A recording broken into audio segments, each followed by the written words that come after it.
വയനാട് ജില്ലാ കായികമേളയിൽ 100 മീറ്റർ വേഗക്കാരുടെ മത്സരത്തിൽ sub junior വിഭാഗത്തിലെ വേഗക്കാരാണ് എന്നോടൊപ്പമുള്ളത്. കാട്ടിക്കുളം ഗവൺമെൻറ് സ്കൂളിലെ നിതീഷും തൃശ്ശിലേരി സ്കൂളിലെ അനഘ ആണ് നമ്മോടൊപ്പമുള്ളത്. അവരുടെ കാട്ടിക്കുളം സ്കൂളിൻ്റെ പരിശീലകൻ ഗിരീഷ് സാറുമാണ് നമ്മോടൊപ്പമുള്ളത്.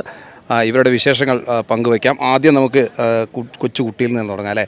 സ്പൈക്കില്ലാണ്ടാണ് 100 മീറ്റർ മത്സരത്തിൽ പങ്കെടുത്ത മറ്റ് മത്സരാർത്ഥികളെ ബഹുദൂരം പിന്നിലാക്കിയാണ് അനഘ ഫിനിഷ് ചെയ്തത്. ആദ്യം നമുക്ക് അത് തന്നെ ചോദിക്കാം. സ്പൈക്കില്ലാണ്ട് ഓടുന്നതാണോ പിന്നെ കംഫർട്ട്? സ്പൈക്കില്ലാതെ ഓടുന്നത് എനിക്ക് നല്ലത്. എപ്പോഴും പരിശീലിച്ചതൊക്കെ അങ്ങനെ തന്നെയാണോ? സ്പൈക്കില്ലാതെ തന്നെ പരിശീലിച്ചതൊക്കെ. സ്പൈക്ക് ഇല്ലാത്തത് കൊണ്ടാണോ അല്ലെങ്കിൽ സ്പൈക്ക് വേണമെന്ന് ആവശ്യപ്പെട്ടിരുന്നോ? സ്പൈക്ക് വേണമെന്ന് ആവശ്യപ്പെട്ടിരുന്നു. എനിക്ക് പിന്നെ ഞാൻ അച്ഛൻ്റെ അടുത്ത് പറഞ്ഞു വേണ്ടാന്ന് സ്പൈക്ക്. ഇപ്പം എന്തൊരു സന്തോഷം ഉണ്ടല്ലോ അല്ലേ മുഖത്ത്. എന്താ അത് പറഞ്ഞു വന്നാൽ?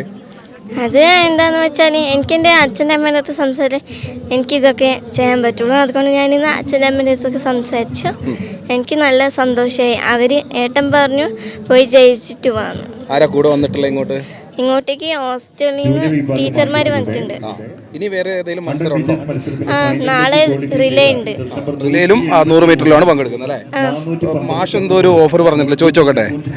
ഗിരീഷ് മാഷ് എങ്ങനെ ഉണ്ടായിരുന്നു കുട്ടിയുടെ മത്സരം? ആദ്യം ചോദിക്കാം. മാഷിന്റെ കുട്ടിയല്ല എങ്കിൽ പോലും തൊട്ടടുത്ത സ്കൂളുകളാണ്. നല്ല പെർഫോമൻസ് ആയിരുന്നു. കാരണം മറ്റുള്ള എതിരാളിയെ ബഹുദൂരം പിന്നിലാക്കിയിട്ടുള്ളൂ ചെയ്ത്. അതുകൊണ്ട് ഞാൻ നമുക്കൊരു സ്പൈക്ക് വാങ്ങി കൊടുക്കാം. അതാണ് പറഞ്ഞ സന്തോഷമായോ? ഇരട്ടി സന്തോഷമായോ? അപ്പോൾ ഇനി ശരിക്കും സ്പൈക്ക് ഇട്ട് പരിശീലിക്കേണ്ട സമയമല്ലേ അല്ലേ കുട്ടിക്ക്? അതും അതെ. ഇനിയുള്ള കുറച്ച് ദിവസം സ്റ്റേറ്റ് ആകുമ്പോഴത്തേക്കും ഒരു 5-8 ദിവസം കിട്ടും. 2 ദിവസം കൊണ്ട് പ്രാക്ടീസ് ചെയ്യാം സ്പൈക്ക് ഉണ്ട് കേട്ടോ. ഞാൻ നാളെ തന്നെ വാങ്ങിത്തരും.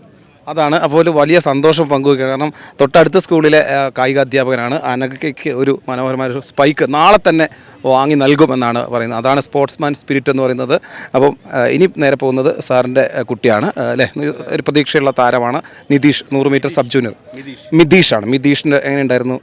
നന്നായിരുന്നു. ഇവിടെ ശരിക്കും പ്രാക്ടീസ് ചെയ്ത പോലെ തന്നെ ചെയ്യാൻ പറ്റുമോ? സാർ ഇവൻ്റെ ടൈം ബെസ്റ്റ് ടൈമാണ്? ടൈം കിട്ടിയില്ല, എന്നാലും പ്രതീക്ഷിച്ചതുപോലെ തന്നെ ചെയ്യാൻ പറ്റില്ലേ? മാഷിന്റെ പരിശീലനമൊക്കെ എങ്ങനെയുണ്ട്? നന്നായിരുന്നു. എത്രയാണ് പഠിക്കുന്നത് ഇപ്പോൾ? ഇപ്പോൾ 8ല്. അപ്പം 100 മീറ്ററിലാണോ ഫോക്കസ് ചെയ്തേക്കുന്നത്? വേറെ അടിലാണ്. അത് നാളെ ആയിരിക്കും അല്ലേ? ഓക്കെ. അപ്പം തുടർച്ചയായ പ്രാക്ടീസ്. സന്തോഷമുണ്ട്. ഈ വിജയം ആർക്ക് സമർപ്പിക്കും ചോദിച്ചു കഴിഞ്ഞാൽ? എല്ലാവർക്കും, മാഷിനും സ്കൂളിനും ഒക്കെ അല്ലേ? അപ്പം സ്കൂളിൻ്റെയും നാടിൻ്റെയും ഒക്കെ അഭിമാനമായിട്ട് മുന്നോട്ട് വരട്ടെ. ഞങ്ങൾ 55 കിലോമീറ്റർ യാത്ര ഇവിടെ വന്നിട്ടാണ് പ്രാക്ടീസ് ചെയ്യുന്നത്.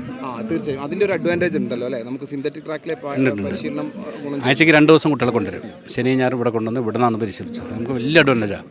കഴിഞ്ഞ വർഷത്തെ ചാമ്പ്യന്മാർ കൂടിയാണ് നമ്മുടെ സ്കൂള്. അപ്പോൾ ഇതുവരെയുള്ള ഇപ്പോൾ നമ്മളൊരു 4:30 സമയമാകുന്നു, ഇതുവരെയുള്ള ഒരു പെർഫോമൻസ് എങ്ങനെയുണ്ട്? 4 ഗോൾഡ് വന്നു, ഒരു സിൽവർ വന്നു. ഇനിയിപ്പോൾ 2 ഐറ്റം കഴിഞ്ഞിട്ടുണ്ട്. എന്താണെന്ന് അറിയില്ല, ഞാൻ അങ്ങോട്ട് പോയില്ല. അത്രയാണ്. വളരെ ആത്മവിശ്വാസത്തോടെയാണ് കാട്ടിക്കുളം സ്കൂളിലെ മാഷും. എല്ലാവർക്കും അഭിനന്ദനങ്ങൾ. പ്രത്യേകിച്ച് മോൾക്കൊരു സ്പൈക്ക് വാങ്ങി നൽകാൻ കാണിച്ച മനസ്സിനെ അഭിനന്ദിക്കുകയാണ്. മോളെ കൺഗ്രാറ്റ്സ് മോനെ. അപ്പം പൊളിച്ചെടുക്കുക കേട്ടോ. ഓക്കെ.